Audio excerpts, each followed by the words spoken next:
નમસ્કાર, કલમ યુદ્ધ સમાચારની સાથે હું છું આપની સાથે પાયલ બામભણિયા। તો જોઈએ આજના મહત્વના સમાચારમાં।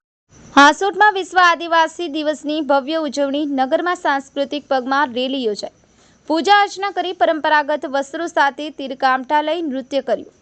આજરોજ વિશ્વ આદિવાસી દિવસની ઉજવણી કરાઈ હતી। નગરના ઈદગાહ મેદાન પર મોટી સંખ્યામાં આદિવાસી સમાજના લોકોએ એકત્ર થઈ અને પ્રકૃતિની પૂજા અર્ચના કરી પરંપરાગત વસ્ત્રો પરિધાન કરી અને સાંસ્કૃતિક પગપાળા રેલી યોજી હતી।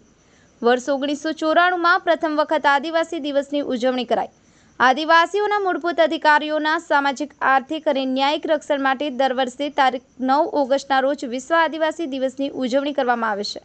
ત્યારે રાજ્યભરમાં વસતા આદિવાસી સમાજના લોકોએ આજરોજ આદિવાસી દિવસની ભવ્ય ઉજવણી કરી હતી।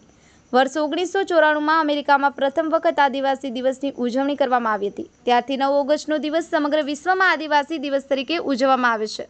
બ્યુરો રિપોર્ટ, કલમ યુદ્ધ સમાચાર, રમેશ સત્યની સાથે।